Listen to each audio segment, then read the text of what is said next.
creo que en esta mesa, nuestros dos invitados, más yo mismo, vamos a intentar ver si hay algo del romanticismo pues, que sigue resistiendo de alguna manera de ese romanticismo que nos interesa, no el romanticismo devaluado y convertido en seña de consumo de alguna manera o en pachanga emocional, sino si hay algo todavía activo, si hay algo revolucionario, si hay algo vital en el romanticismo. Y bueno, nuestros invitados son Fernando Royuela, que nació en el 63, es novelista sobre todo, autor de, voy a citar algunas novelas, La mala muerte, con la que obtuvo el premio Ojo Crítico de Radio Nacional de 2000, una de sus novelas más celebradas, por algunas cosas que yo creo que luego veremos si son románticas, si son barrocas, si son anacrónicas, si hay una búsqueda de lo antiguo, porque parece que lo antiguo rompe con la dictadura de la actualidad. Bueno, eso lo hablaremos después. Otra novela suya es Callejero de Judas y su última novela publicada, si no me equivoco, es Cuando Lázaro anduvo. Eso es. Y bueno, hay detalles de los que sería interesante que habláramos. Se le ha comparado, se dice, Fernando Royuela es valleinclanesco, o si Quevedo se levantara de su tumba se pondría a leer a Fernando Royuela. Han dicho esas cosas de tus libros, además lo han dicho por escrito y en reseñas. Es un novelista muy reconocido y que siempre se vincula con esa tendencia a la deformación y hacia un tipo de humor que, bueno, que luego también podremos hablar. Humor perverso, humor casi en un sentido anacrónico también, humor como temperamento, ¿no? Como un temperamento, sí, esperpéntico, un temperamento torcido, y bueno, también de esto hablaremos. Alberto Santamaría, nacido en 1976, es poeta y profesor de estética en la Universidad de Salamanca. Y como poeta es autor, bueno, os cito algunos libros, El hombre que salió de la tarta, Interior metafísico con galletas, y su poesía completa acaba de reunirla en La bella Varsovia con el título El huésped esperado. También tiene una novela, llamarla novela es también un acto romántico y arriesgado, porque es una cosa que se titula B. Exactamente, sí. Sí, estamos en el Festival Eñe para hablar de la novela B de Alberto Santamaría, que es un artefacto extraño. Y luego, además, es uno de los mejores ensayistas, desde mi juicio, también lo es como poeta, ¿no? Es uno de los mejores poetas actuales, pero también es uno de los mejores y más lúcidos ensayistas de los problemas que tienen que ver con el romanticismo, que tienen que ver con la estética y que tienen que ver con la política. O sea, cuánto del romanticismo se puede llevar o se puede utilizar de este modelo romántico de ideas, que ahora veremos a ver cuáles son los conceptos, se pueden llevar a la política de la actualidad. O cuánto de discurso romántico hay en el discurso errejonista. No, bueno, en fin, eso lo veremos. Libros de Alberto, El idilio americano, fue su primer libro en esta línea, que es un libro sobre lo sublime, es la estética de lo sublime, desde la pintura de la naturaleza hasta la abstracción. Otro es uno de los mejores ensayos para comprender estas pervivencias del romanticismo, que es La vida me sienta mal, argumentos a favor del arte romántico previos a su triunfo, es el subtítulo, publicado en El Desvelo. Y acaba de publicar uno muy reciente en Capitán Swing que se titula Arte es propaganda. Además de eso, se ha encargado de la recuperación de algunos escritores que orbitan alrededor del romanticismo, en concreto de Moratín, de sus apuntaciones inglesas y de Si fuera posible montar una bruja, acabas de editar, y en la atrevida lectura de Alberto, Moratín ya no es un escritor neoclásico tardío, sino que es un ilustrado tardío, sino en esta cosa tan extraña que es el romanticismo español, que está como desfasado entre varias épocas, sino que es un prerromántico, sobre todo por estos cuadernos, estos libros que ahora nos parecen casi lo más genial de Moratín, como estas apuntaciones sueltas de Inglaterra. Y a mí me gustaría que comentáramos algunos conceptos románticos. O sea, os voy a soltar así como un léxico romántico para ver qué os sugiere y que en la medida de lo posible lo llevéis a vuestra propia obra y al tiempo en el que vivimos, si os parece bien. Perfecto. Perfecto. Bien, genial. Y el primero es ¿por qué nos han invitado a esta mesa y han elegido? O sea, ¿por qué Marta Sanz, directora del Festival Eñe, nos ha invitado a esta mesa considerando que somos románticos? ¿Qué es el romanticismo? ¿Sois románticos? Bueno, yo creo, buenas tardes o buenas noches a todos y todas. Yo creo que Marta, yo supongo, que pensó que de alguna forma hay un hilo romántico por ahí todavía que nutre buena parte de los trabajos que algunos hacemos, ¿no? A la hora de escribir o a la hora de pensar, ¿no? En mi caso, quizá el aspecto romántico está más dentro de un trabajo ensayístico o teórico en torno a tratar de repensar aquellos elementos impensados, por decirlo así, que están detrás del propio germen de surgimiento del romanticismo, ¿no? Te has dicho que el subtítulo de un libro que he publicado, que es Argumentos a favor del arte romántico previo a su triunfo, está ese espíritu, ¿no? Considerar que el romanticismo tiene un núcleo en el siglo XVIII del cual se nutre el propio romanticismo del XIX, que es transformador y es radicalmente transformador. Y creo que es la parte que a mí por lo menos me interesa más del romanticismo. Yo creo que es un poco de los trabajos que he realizado y creo que Marta habrá tenido esa idea, ¿no? De pensar que el romanticismo todavía es un elemento nutritivo, en el sentido de que ofrece perspectivas en torno a... Primero, el romanticismo en el sentido es un fracaso, el romanticismo fracasó como tal, pero dejó algunas semillas, algunos elementos muy importantes a la hora de pensar que el romanticismo, como digo, es una nueva sensibilidad que surge en el XVIII con la finalidad de tratar de relacionarse con la realidad de una forma diferente a cómo la Ilustración o el antiguo régimen había pensado estas cosas, ¿no? Y creo que los románticos es un efecto de una causa política, social, económica, que tiene que ver con un momento de crisis, que es el siglo XVIII, que es por lo tanto es un siglo muy disciplinario, es el siglo de las disciplinas por naturaleza, ¿no?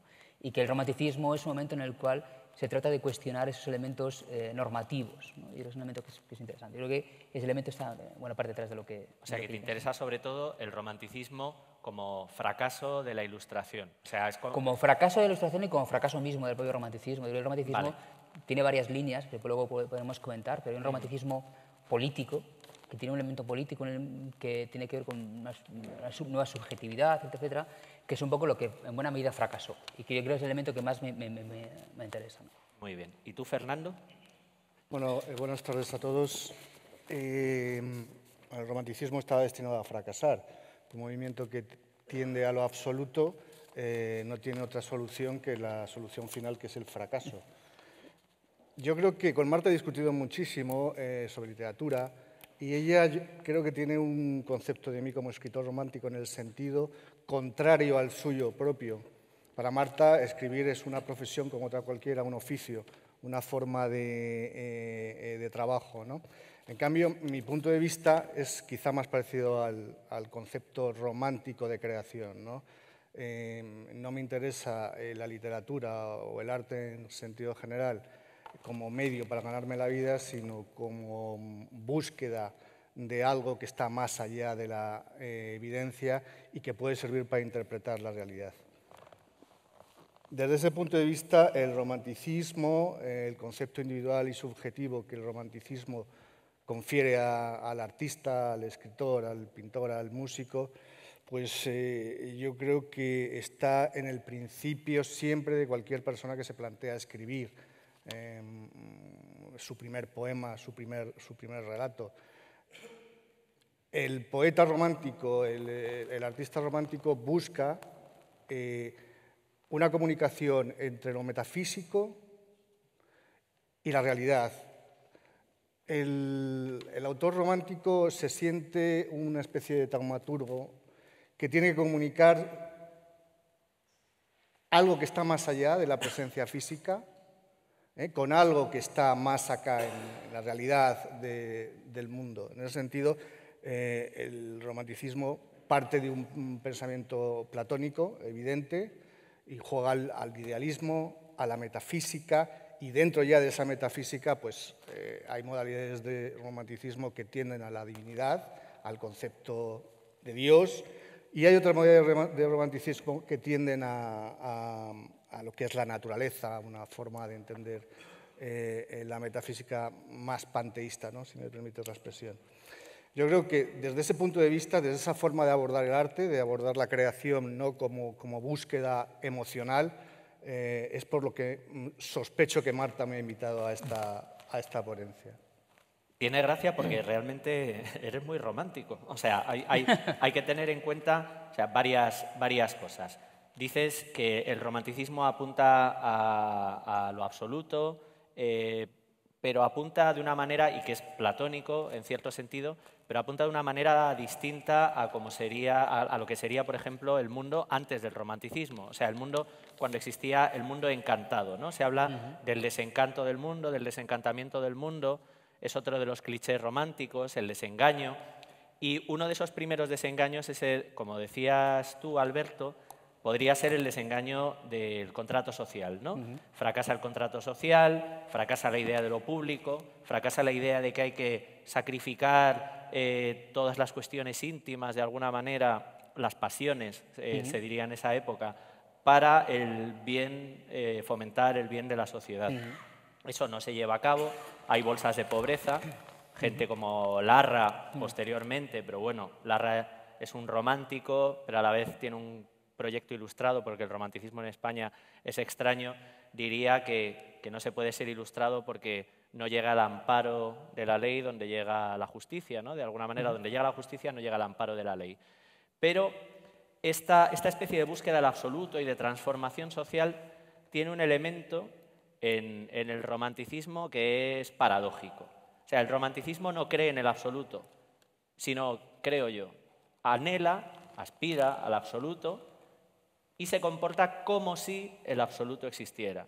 Se comporta como si entender el mundo fuera posible y se comporta como si el amor existiera, etcétera, etcétera.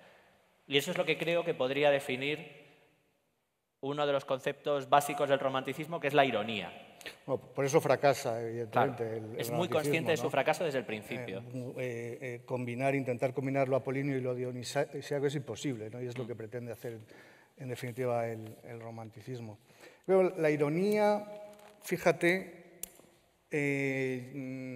yo creo que no es un componente estrictamente del romanticismo. Evidentemente, por ejemplo, en un autor que has citado como Larra, es fundamental. El uso de la ironía y del sarcasmo es fundamental. Pero para mí Larra, por ejemplo, no es un romántico en el sentido ortodoxo de la palabra, sino que es una persona que está a caballo entre la ilustración y el romanticismo. Él es, en su forma de escribir, yo creo que es absolutamente ilustrado. La ironía tiene que ver con la decepción, con la imposibilidad de buscar, de encontrar, de construir una sociedad justa, y tiene que ver con la crítica, ¿no? Pero yo no consideraría la ironía en general como un elemento típico del romanticismo. No sé tú, Alberto, si... Yo creo que, quizá para situar algunas cosas, yo creo que lo primero que hay que pensar es que el romanticismo, la palabra romanticismo es un concepto trampa. O sea, los románticos son conscientes de que la palabra romántico es una trampa. Es decir, ¿de qué romanticismo hablamos? ¿De cuánto hablamos de romanticismo? ¿Qué es el romántico? O sea, los románticos también juegan a la ambigüedad con la palabra romanticismo. Es decir, lo romántico tampoco está tan claro. En función de qué perspectiva pienses, es decir, esto ha sido un debate histórico a nivel académico importante. Es decir, ha llegado gente a decir que la palabra romanticismo no sirve porque nunca podemos llegar a definir lo romántico, porque no existe un límite. Yo creo que es importante este tipo de cosas. Yo creo que quizá es un poco académico, pero es importante también situar las cosas, ¿no? Quiero decir, yo, desde mi punto de vista, tal como yo lo he estudiado, como yo he pensado, el romanticismo tiene un elemento clave, y es el momento en el que en el siglo XVIII, o en el siglo ya XVII, hay un momento en el que se acaba, voy a resumirlo claro, muy simplemente, con el antiguo régimen. El antiguo régimen sería muy jodido, muy cabrón, ¿vale? Muy represor, pero tiene algo positivo, algo muy interesante, y es el hecho de que, como toda dictadura, como todo el régimen represor, ordena la realidad como un todo. Es decir, todo está perfectamente situado, cada uno sabe el papel que cumple, está sometido a un poder externo que somete todas las acciones, toda la justicia, todos los elementos sociales. Cuando llega la Ilustración, resumiendo muy brevemente, y acaba con todo eso, los burgueses ilustrados se encuentran con un problemón, y es, ¿qué hacemos con todo esto ahora? ¿Cómo reordenamos todo el sistema social?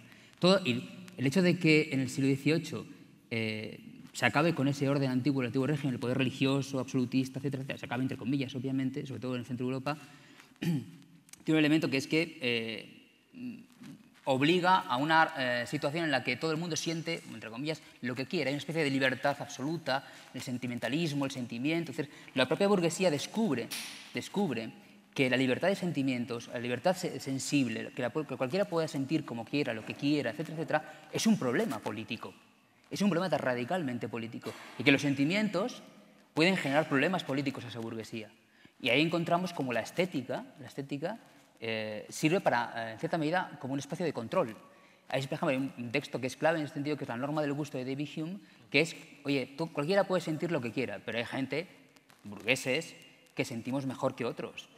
Y que, evidentemente, vosotros, que sois unos pringaos, tenéis que seguirme a mí y a los burgueses que sabemos lo que se siente. Entonces, a los que no han aceptado ese pacto, estoy pensando, por ejemplo, en el Marqués de Sade, que es un ilustrado, a los que no entran en ese eje disciplinar. Pensamos que el siglo XVIII es el siglo de las libertades de la razón, pero es el siglo de los manicomios, es el siglo de las cárceles, es el siglo de la mayor disciplinarización de la historia, de las normas, de la rigidez. O sea, en 15 años, del 50 al 65, tenemos la estética como disciplina, la historia del arte como disciplina, la crítica de arte, se crean las disciplinas relacionadas con los sentimientos y sirven para generar un sistema de control. ¿Qué es el romántico? El romántico probablemente es un ser que nace en torno a 1770 aproximadamente, a lo que llamamos romántico, que ha sido educado en un sistema disciplinario, un sistema de la razón, y que cuando tiene 19 20 años llega a la Revolución Francesa. Entonces, esa combinación entre un tío ilustrado educado en la razón, en la ciencia, etcétera, etcétera, y el elemento pasional provoca un choque, desde mi punto de vista, en el que estos personajes se descubren que, bueno, me han enseñado esto, pero las normas, en el fondo, de alguna manera han servido para gestionar un sistema, una economía sensible, por decirlo así, que imposibilita otras salidas. ¿Vale? Es decir, el elemento de la religión, etcétera, etcétera. Hay elementos que están ahí que son muy importantes. Entonces, el romanticismo es una consecuencia de todo eso. Yo creo que es muy interesante este tipo de cuestiones porque explican que los románticos, por ejemplo, está el Sturmdrang, es decir, el prerromanticismo, que nutre. Es decir, en Werther podemos encontrar referencias constantes a cuestionar las normas, etc. En el momento del 18, que es el momento donde más normas hay, ya empieza a surgir el germen de cuestionar esas normas, ¿no?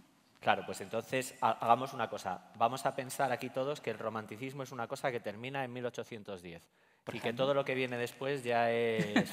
No, hombre, yo me pongo una fecha, que es el año, en 1808, sí. Que es el momento en el que Schlegel se hace católico. Por eso. El catolicismo es otra manera de romanticismo y es propio de los Schlegel, que en un momento dado hablan de la nueva mitología y demás. Entonces tienen esa duda entre lo conservador y lo revolucionario. El romanticismo no se hace revolucionario hasta Francia en los años 30, más o menos, ¿no? O sea, incluso... y cuando es revolucionario al principio lo es de aquella manera. Pero ahí hay una cosa muy interesante en lo que has dicho, que es un problema que viene de antes, ¿no? De alguna manera es un problema que surge cuando surge la Ilustración o cuando surge la crítica, el principio crítico, que podría ser en el siglo XVII, sobre todo. O sea, es un proyecto que incluso es religioso y que empieza con la teoría de las pasiones y con el intento de interpretar las pasiones ordenadamente, armónicamente.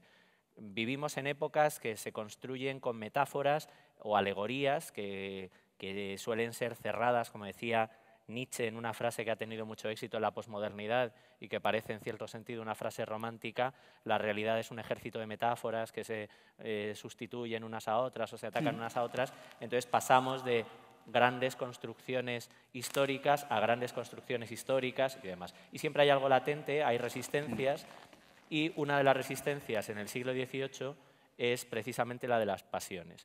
Y en ese sentido, en el sentido que dices tú, por ejemplo, Alberto, yo creo que los grandes románticos a la vez son los grandes ilustrados. O sea, has hablado del Sturm und Drang, que es un movimiento anterior, es un movimiento que descubre de alguna manera el sentimiento o que tiene una especie de nostalgia de lo infinito, porque la Ilustración también es el siglo en el que se hacen los descubrimientos, es el siglo en el que nace lo pintoresco, es el siglo en el que se descubre o hay una fascinación por el mundo chino o por el mundo árabe. O sea, digamos que en las cartas persas, en los ensayos de Diderot, ya está el germen del romanticismo, ya está el romanticismo puro y duro. Y luego hay otra cosa con la ironía que creo que tiene que ver y no tiene que ver. O sea, hay la ironía como figura literaria, como recurso literario, equivale o es una parte de la sátira, ¿no?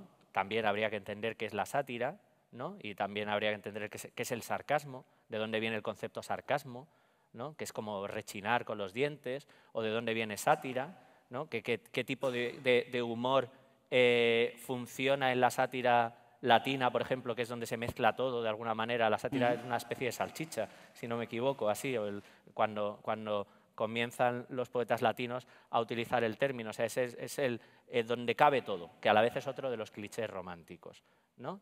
Pero en la ironía no es solo ese doble sentido, o sea, la ironía no es solo decir, ay, el peluquero te ha dejado guapísima, ¿sabes? O esos zapatos te quedan divinos, Gerardo. No es cuando quieres decir, no puedes ser más soltera, ¿sabes? Eso podría ser una interpretación de la ironía, decir lo contrario de lo que se quiere decir. Pero luego hay una ironía romántica que es el decir y creer en las cosas como si fueran verdad y como si fueran importantes. Y a la vez eso hace que el romanticismo se pregunte por sus propios conceptos. Y esté continuamente como ese principio crítico que surge en el siglo XVII con la teoría de las pasiones y con la crítica religiosa y con el protestantismo en determinados momentos, pues el romanticismo está continuamente planteándose qué es. Y si ya nos vamos a un concepto como romántico, ¿qué quiere decir romántico? Romántico quiere decir lo propio de la novela, del román, ¿no? Sí. Quiere decir novelesco. Hay determinados términos, palabras, que pone de moda el romanticismo, aunque son un poco anteriores. Capricho. Capricho es una palabra que viene del italiano, que quiere decir algo así como comportarse como las cabras, ¿no? Es decir, ser imprevisible. El capricho en la música surge antes, en el siglo XVIII, pero los románticos lo explotan, porque tiene que ver con la filosofía romántica, con ese alegre desorden. Otro concepto es sentimental, ¿no? En el siglo XVIII hay un montón de corrientes filosóficas, el sensismo, por ejemplo, que empiezan a interpretar la vida en esos afanes de totalidad, porque también el racionalismo tiene un afán totalizador, lo único que fracasa. En ese afán totalizador, no, la vida son las pasiones o la vida son los sentimientos, la vida son los sentidos.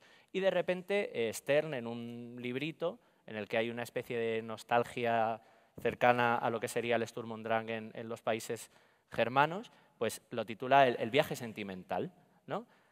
Y ahí me quiero concentrar en una cosa y a ver cómo se puede llevar a vuestra obra.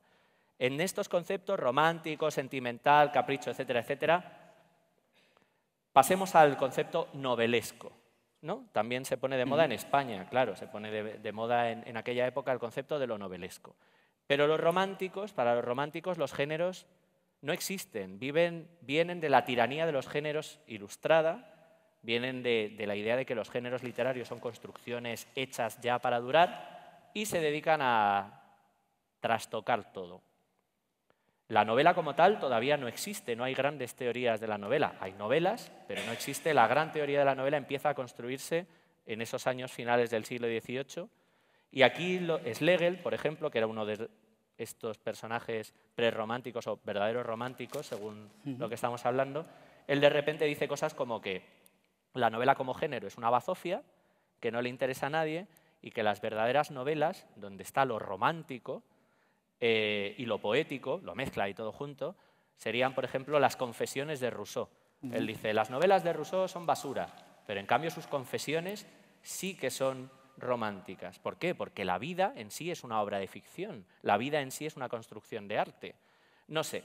Y luego a la vez los poetas, por otra parte, se dedican a destrozar su género y a decir que no tiene que haber reglas y que incluso la poesía puede manifestarse en la prosa, ¿no?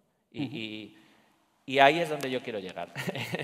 O sea, ahí es donde quiero preguntaros una cosa un poco más concreta, que es, ¿cómo concebís tú, Fernando, la novela y tú, Alberto, la poesía? Si tenéis ese gusto por el trastoque, ¿qué pensáis de los géneros literarios Con respecto al romanticismo. Con respecto a las limitaciones que dicen, esto es una novela, esto es un poema. Evidentemente estamos en una época donde los géneros están superados. La mezcla, la aproximación a diferentes modos de concebir una narración tomando técnicas o fórmulas de todo tipo de medios, pues es lo que está en boga.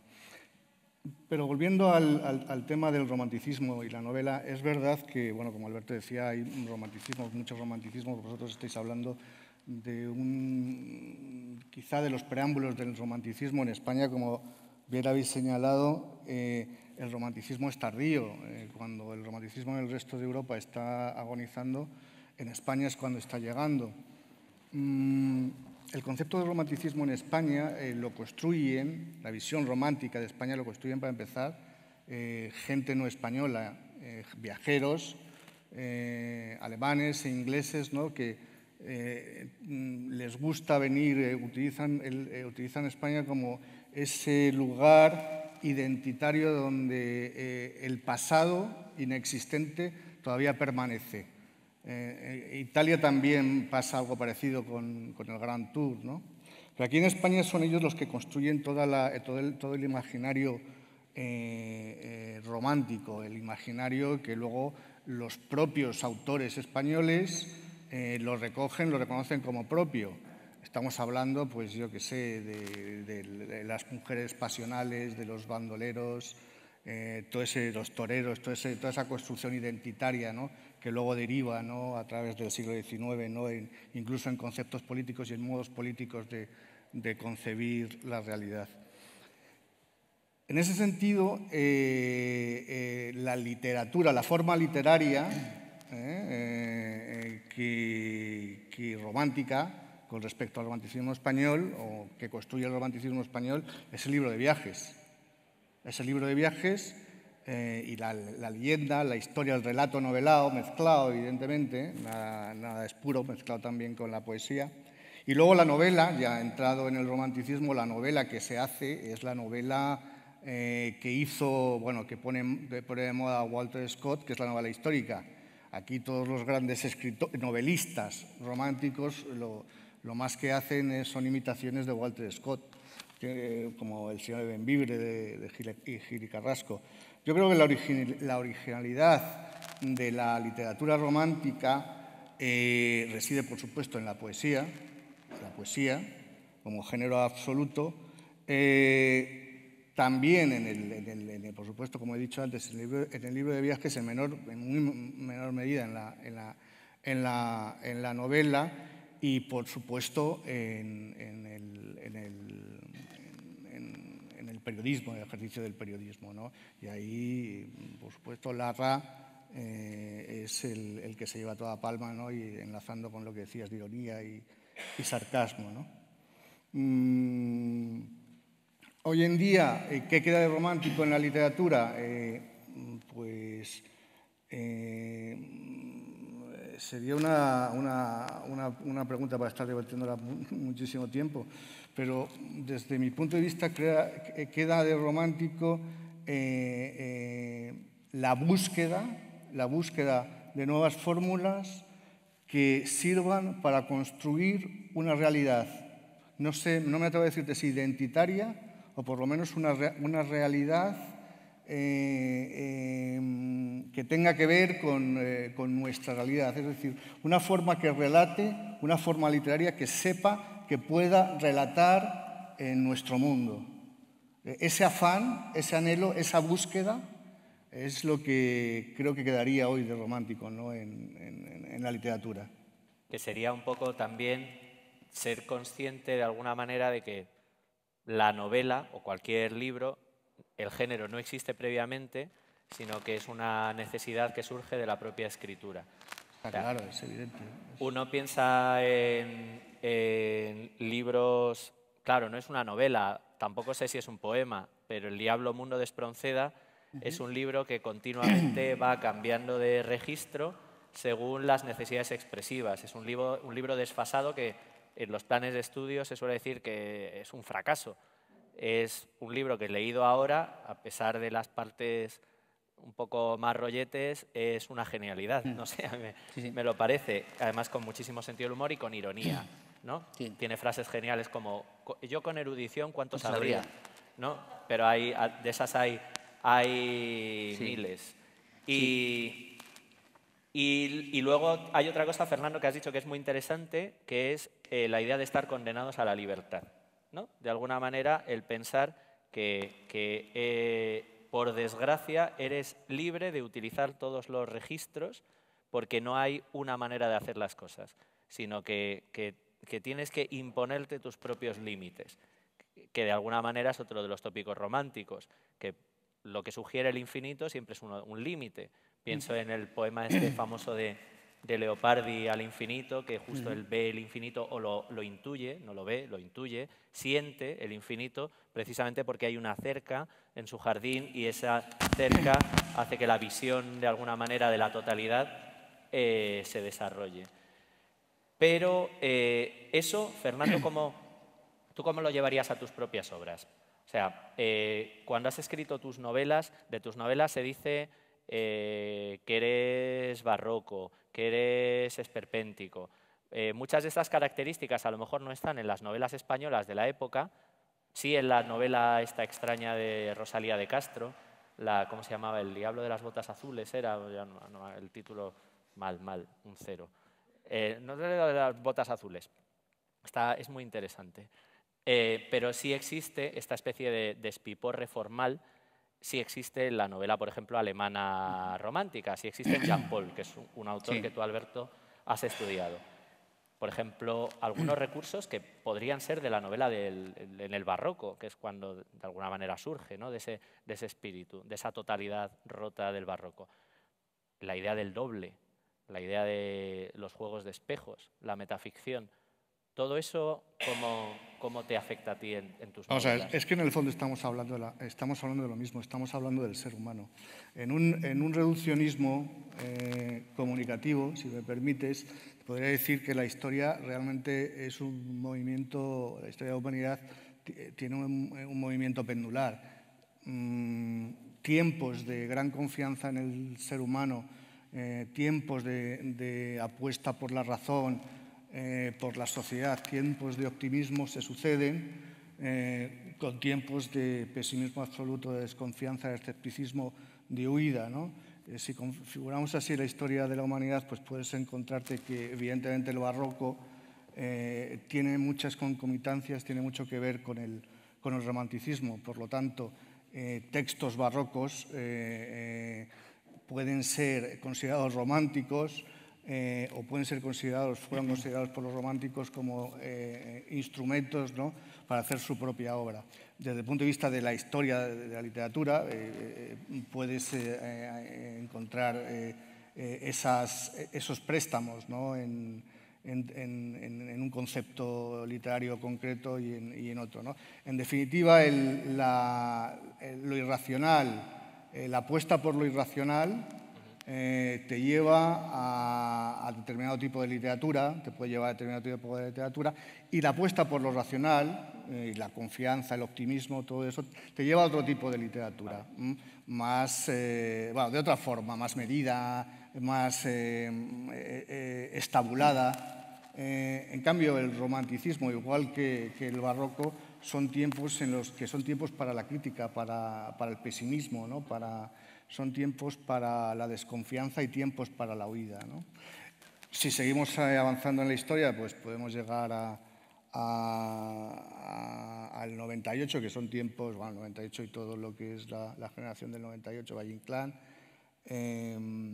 son tiempos también de fracaso, de pesimismo, de desconfianza y, por lo tanto, toman prestados pues, componentes del romanticismo y también componentes del barroco, evidentemente. Y, por ejemplo, los románticos ponen de moda a Calderón, ponen de moda a El Quijote en su lectura romántica, ¿no?, en la lectura trágica, y ponen de moda a Shakespeare. Y a Shakespeare, que los ilustrados habían censurado porque no se ajustaba a las reglas de la tragedia ni de la comedia, sino que era un batiburrillo. De hecho, Moratín tradujo Hamlet y quitándole las partes malas, ¿no? Intervino, sí. Sí, y tradujo Hamlet corrigiendo y demás. Entonces, tú, por ejemplo, Alberto, o sea, ahí tengo la duda de hacerte dos preguntas. Una es que hablaras de eso en cómo entiendes la poesía como género, Sí. también por esta novela extraña que he comentado antes, B, y cómo entiendes los géneros literarios en tu propia obra. Y luego también para que nos hablaras un poco de por qué te atrae tanto la figura de Moratín. Bueno, yo, en primer lugar, antes de que se me olvide, quería apuntar algunas cosas. Quería hacer una defensa del concepto de ironía, porque yo creo que es, para mí, desde mi punto de vista, el concepto vertebrador de buena parte del romanticismo, la ironía. La ironía entendida desde varios puntos de vista. Hay una frase de Novalis que me encanta, ¿no? Que dice algo así como: buscamos incansablemente lo absoluto, el infinito, pero encontramos cosas. Claro. O sea, buscamos, pero lo que hay son cosas.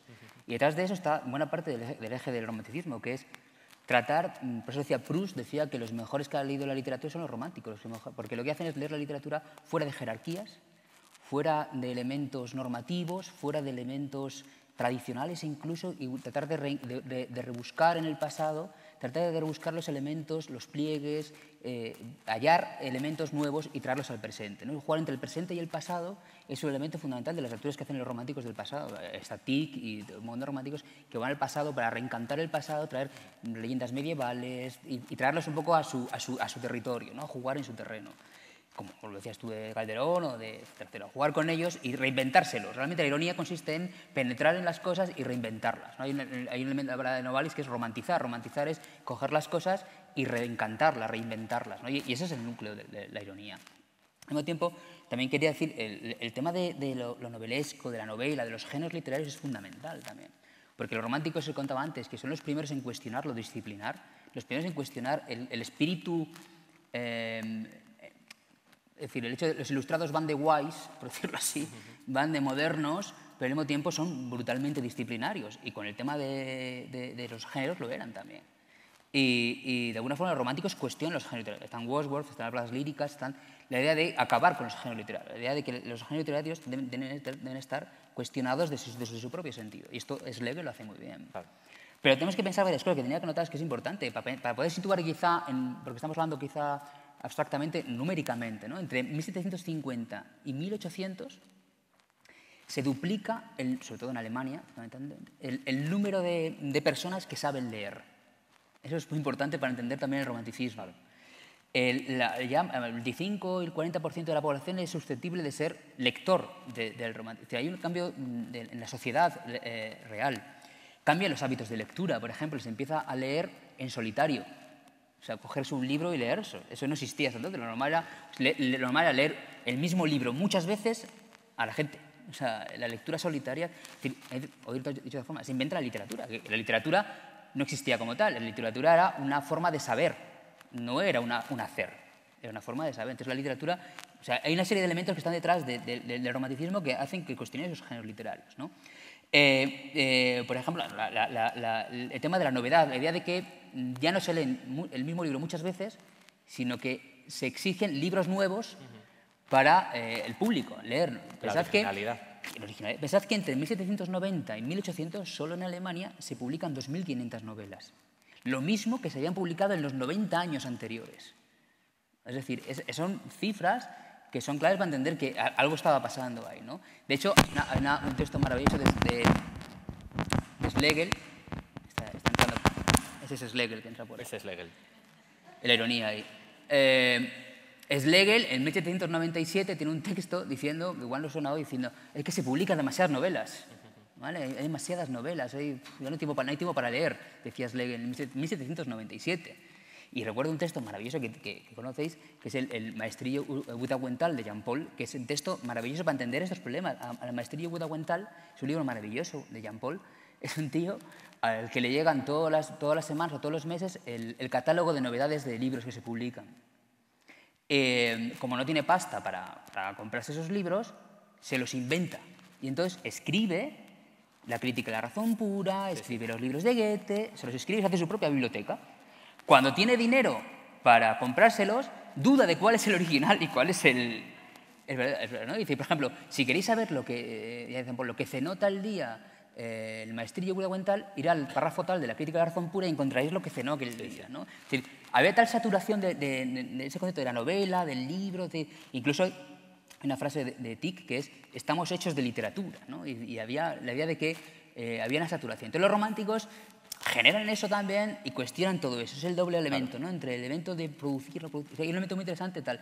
Y ahí entra Schlegel como un maestro, aunque luego Schlegel es un tipo muy chungo, porque digamos que es un romántico que es muy místico. Schlegel es el que instaura en Alemania la primera cátedra de sánscrito, en los estudios orientales, el Zen, el budismo, lo introduce Schlegel, es muy místico, pero en 1808 se le va a la cabeza y se lo cree. Se cree profundamente todos los misterios y se da cuenta de que la religión, el catolicismo es lo que mejor le ofrece su sentimentalismo, ¿no? Y ahí, claro, hay dos palabras ahí cuando le estudia la novela y todo que me encantan, que siempre se utilizó, que es el novelista tiene que ser un autoseudista. Y el autoseudismo es precisamente lo que le interesa de las novelas. El autoseudismo es que un novelista tiene que mentir. O sea, mentir es necesario. Es decir, dice, cualquiera que escribe sobre sí mismo a la segunda línea ya está mintiendo. Y hay que ser autoseudista. Y luego lo otro dice es, palabra maravillosa, que define el romanticismo desde esta palabra, de esta expresión, es que el escritor romántico es un bufón trascendental. ¿Vale? Un bufón trascendental es un romántico. Es decir, aquel que juega con la realidad y con la apariencia de estar jugando con la realidad, al mismo tiempo nos está contando algo por encima de ella.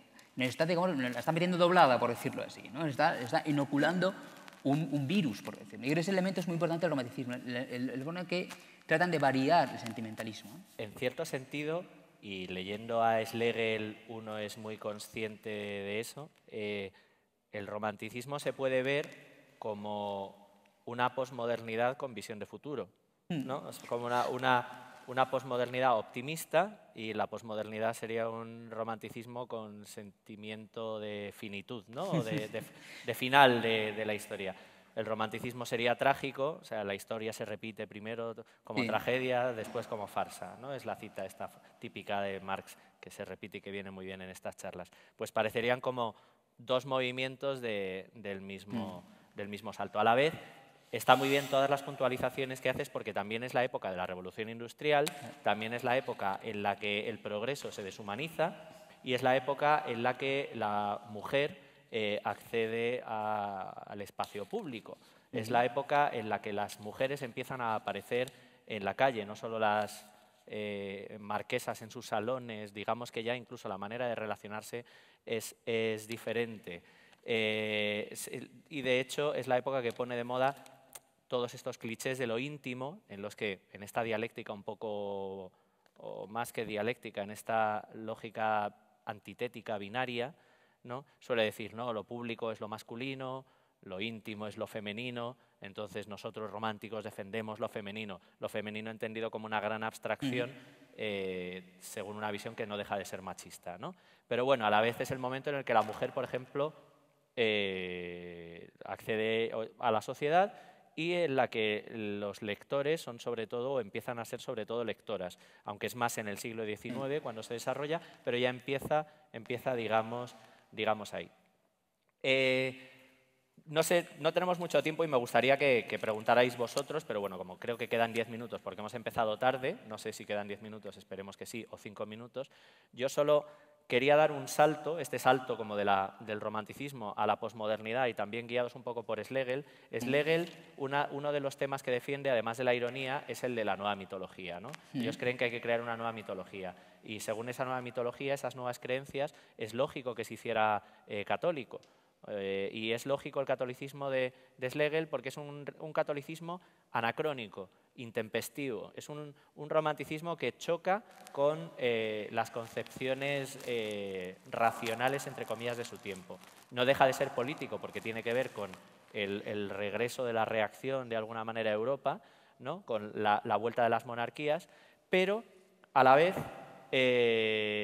el romanticismo en esta estructura dialéctica que tiene es lo más reaccionario y también lo más revolucionario, porque se da cuenta de que la realidad es algo que se puede redefinir continuamente. Y entonces yo quería preguntaros simplemente ya para terminar y luego ya abrimos el debate, si consideráis que hay alguna similitud entre eso y, por ejemplo, Esperanza Aguirre cuando dice al PP le ha fallado el relato, ¿no? O cuando Errejón dice los novelistas y los cantantes de hoy tienen que escribir los relatos del cambio político. No sé. No sé qué tú, Fernando. No, evidentemente, mira, lo tengo aquí puesto, romanticismo y posmodernidad como uno de los puntos. Evidentemente hay una relación, desde mi modo de ver, muy evidente. Estamos en unos tiempos en los que el concepto razón con el que nos hemos educado, estamos viendo que no ha funcionado ese progreso, esa fe ciega en el progreso, no ha funcionado y estamos apuntando otra vez hacia el irracionalismo, ¿no?, como forma de salvación, buscando la identidad como forma de explicación política, rechazando lo global como instrumento de opresión. Hay unas similitudes, evidentemente, bastante evidentes a mi modo de ver.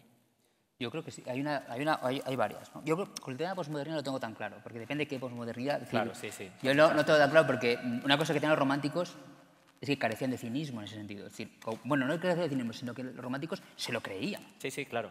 O sea, su proyecto se lo creían, hasta que vieron que, pero al principio eran conscientes de sus rollos místicos. Me estoy acordando, por ejemplo, cuando se descubre el tema del oxígeno con Priestley, los románticos pensaban que el descubrimiento del oxígeno como tal corroboraba su tesis de ese espíritu invisible que todos compartimos. ¿Vale?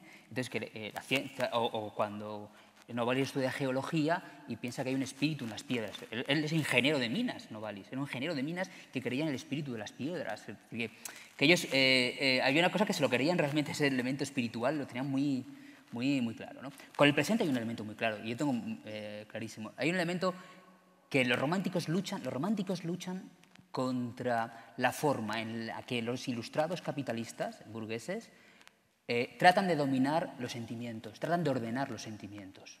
Y eso lo vemos ahí claramente, si hacemos un parangón, cuando vamos a la página de la Fundación Botín y vemos que la Fundación Botín lo único que nos vende constantemente son elementos relacionados con las emociones y con la sensibilidad.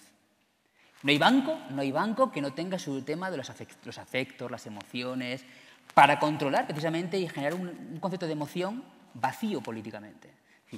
Uno lleva a su niño al museo los sábados por la mañana y se mancha las manos y se dice que ha hecho una actividad creativa. Pues no ha hecho una actividad creativa, se ha manchado las manos. Es decir, el capitalismo lo que tiene es este elemento, tratar de vaciar del sentido todos los afectos. Contra eso precisamente luchaban los románticos, la capacidad de buscar, de recuperar el elemento transformador de los afectos. Y precisamente el capitalismo se queda con eso hoy en día. Y creo que hay un elemento ahí romántico de tratar de recuperar el elemento de los sentimientos, los afectos, como un instrumento que, en el fondo, el proyecto inicial del romanticismo estaba ahí, político. Claro. Es decir, hay una frase famosa de Schlegel que es la Revolución Francesa, la doctrina ciencia de Fichte y el Meister de Goethe son las tendencias de nuestra época. Eso es el romanticismo, ¿no? Y en esos elementos son los elementos transformados, hablan de una revolución espiritual. Y es el punto de parte del romanticismo, la revolución espiritual que debe acompañar a la revolución política. Y ahí está el elemento que creo que es muy interesante de que hoy en día queda ese hilo, ¿no?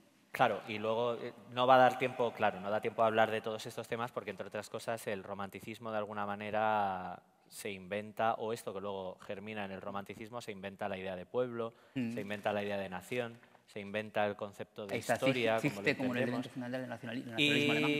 Y a partir de ahí, pues digamos que hay como bastante juego para seguir tocando estos temas. Pero si queréis preguntar algo, no, yo creo que es lo mejor. Que preguntéis, que participéis. Yo quería hacer un apunte. En primer lugar, felicitaros porque creo que ha estado a gran altura la mesa, ¿no? Quería hacer una puntualización. Yo creo que hay un elemento que sí que actualmente es el legado del romanticismo y es en el terreno estético.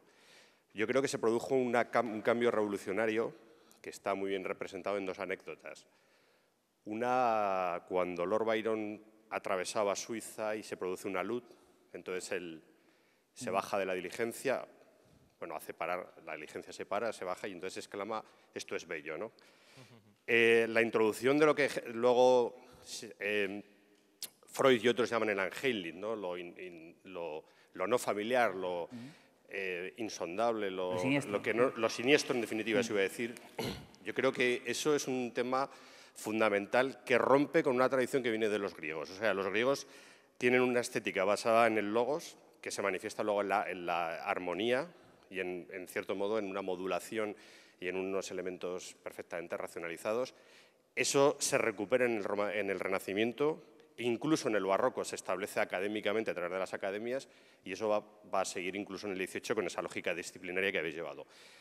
El romper eso y abrir la espita con todas las tradiciones que habían venido de lo bello, lo sublime, Addison Burke, etc. Bueno, bien, eso es otro tema, pero el abrir al mundo del ángel, de lo siniestro, de lo inquietante, como como canon estético, es algo que está hoy. Si nosotros vamos, por ejemplo, en las artes plásticas se ve muy bien, a las exposiciones, vemos que ese canon de armonía y demás ha sido roto, ¿no? Y eso surgió en otra anécdota que también quería comentar, que es la de la presentación de Géricault de la Balsa de la Medusa. O sea, eso es una provocación.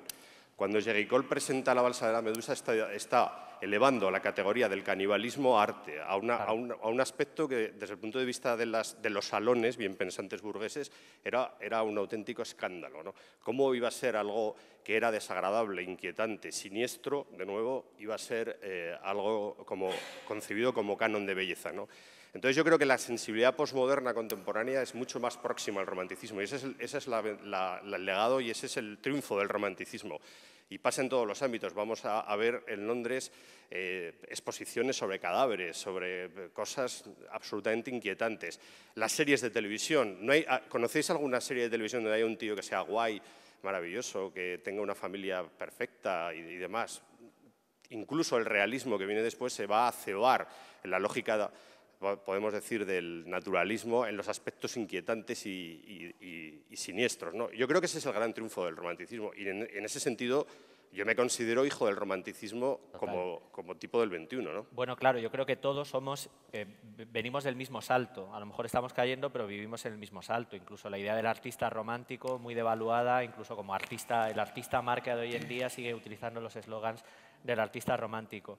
Las cosas que has citado, yo tenía aquí apuntadas un montón, desde el héroe outsider, desde lo sublime, lo siniestro, cosas que no ha dado tiempo. El gusto de los cadáveres y todo esto también, lo deforme, puede venir de lo grotesco y puede venir de lo barroco, lo único que se lee de otra manera. Y luego, sobre todo, una cosa que es fundamental, que es el nacimiento de la estética como la entendemos. O sea, la idea de que la estética es un órgano que permite poner en relación las piezas con el todo, ¿no? De alguna manera, o sea, que permite dar un sentido a la totalidad. La idea, la mística del arte como espacio en el que todo se encuentra y el mundo tiene sentido. Y eso tiene su parte buena y tiene su parte también mala en la propaganda, por ejemplo, de la Fundación Botí que decías, pero también en las canciones de José Luis Perales. Es decir, Wackenreder, romántico, primitivo. Bueno, el día de San Valentín del Corte Inglés. Claro, por ejemplo, el día de San Valentín del Corte Inglés. Pues ellos teorizan sobre todas las artes, la totalidad de las artes y sobre el arte llevado a la vida. La música es la superior de las artes porque es inmaterial y demás. Y luego eso son las canciones de Juan Pardo. En el cine el género romántico es el género que podríamos llamar moña. Claro. Yo siempre lo digo, yo soy profesor de cine y lo digo. O sea, digo, no es romántico, es moña. Pero es que, total. El moña es otra historia. Incluso o sea, un supermercado puede ser considerado la obra de arte total en un sentido romántico, porque a una ópera, ¿no? Tienes música perpetua, tienes el drama y la idea del personaje, que en este caso es el propio consumidor, a través de las diferentes máscaras que va comprando. Si se compra unas Nike, ya es un comprador de Nike, o sea, digamos que hay una identidad a través del consumo. Y aparte de eso está... Pero eso precisamente escenifica el fracaso del romanticismo. Es decir, que hay una parte, a mí, lo que me interesa el romanticismo es la parte de construcción política del romanticismo, la idea de la revolución de los afectos, revolución sensible, que ellos suponen como transformación, etcétera, las emociones, etcétera, etcétera, que fracasa en cierta medida, pero lo que triunfa es la parte quizá que los propios románticos veían, ha triunfado quizá la parte más superficial del romanticismo, no la parte transformadora del romanticismo. El tema de lo siniestro, que a las cuentas me parece fundamental, por ejemplo, la idea la idea de ellos era instaurar una política sensible nueva que no logra, en cierta medida, pero sí que logran otros elementos, es este virus de elementos que nos hacen ver y sentir o ver las obras de una forma diferente. Eso sí que ha quedado del romanticismo, la idea de ver un objeto no como un objeto, sino como una presencia del espíritu, una presencia del yo artista. Ese elemento sí que es propio de los románticos. Lo que nos ha faltado yo creo que es la otra parte, ¿no? Que quizás el fracaso del romanticismo. La idea de Schelling que toma Freud, ¿no? Los siniestros, aquello que debiendo permanecer oculto se ha desvelado, sí. ¿no? Es elemento fundamental, una parte importante de lo romántico. Y que ahí está el espíritu romántico, es en buena medida. Es decir, lo que se ha mostrado no debiendo aparecer, ¿no? Y ese es un elemento importante del romanticismo. El problema es que bueno, se ha banalizado en cierta medida algunos de estos mensajes del romanticismo, ¿no?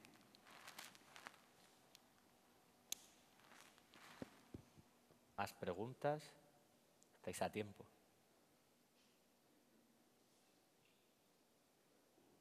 Una pregunta Yo más. tengo una pregunta. Sí, ¿por qué llevas patillas de boca de hacha? Son victorianas, no son románticas. Uno de los... es que no hemos hablado del dandismo, que era el otro de los conceptos ahí románticos interesante, cuando el individuo se convierte... El individuo, otro concepto que puede ser romántico, pero cuando el individuo de alguna manera juega con su plusvalía, con su alza y con su devaluación, de alguna manera. Hay un elemento que no olvidé decir, que es que no hemos hablado, que es el tema de las mujeres, o lo habéis comentado, sí. Que a mí me encantan, porque son realmente, digamos, cañeras en muchos sentidos. Los románticos, Schlegel, Schelling, ¿no? Fichte, sus parejas, hay unas cartas de ellas que son divertidísimas, cómo se ríen ellas de ellos. O sea, de su dandismo y tal. Hay una carta de la pareja de Schlegel que habla de cuando, en 1813, cuando empieza la guerra con Napoleón, etcétera, etcétera, como Fichte se pone un yelmo, un escudo y una espada y sale por las calles para matar a los franceses y tal, ¿no? Es decir, y las cartas de las parejas son muy curiosas, de Federica y demás, como ellas construyen una mitología paralela de estos devaneos, ellos, de sus rollos religiosos y sus elementos trascendentales, que son muy curiosas las cartas. Bueno, las mujeres están empezando a recuperar, sí. Pues desde la Brentano hasta incluso hasta la Brentano, todas las parejas de la Federica Schelling, o sea, es que todas tienen historias curiosas, porque primero estuvo con Schlegel, luego luego se casó con otro. Es decir, entre ellas se conocían sus propios, entre ellas se mandaban las cartas y otros. Es muy curioso cómo ellas desmontan, en buena medida también, de una política diferente, el proyecto romántico. Y luego está por estudiar, además, todavía. No, y hay otro personaje genial que es Madame de Staël, que de alguna manera es la que se inventa casi, o sea, el romanticismo podría haberse quedado en un grupo alemán aislado que había leído cosas españolas y cosas inglesas y lo había reinterpretado, pero yo creo que el impulso universalizador de alguna manera lo da Madame de Staël de la Alemania, con Corina o con... Y de hecho aquí el primer embrión romántico lo monta en Cádiz Frasquita Larrea, claro. Que viene de Alemania, que Frasquita Larrea es la madre de Cecilia Boldefaber. Sí, de Caballero. Boldefaber, que traduce a Schlegel. Así que todo queda en casa. Bueno, si no tenéis ninguna pregunta más, no hay ninguna, pues nada, muchas gracias y esperemos que os haya gustado. Gracias.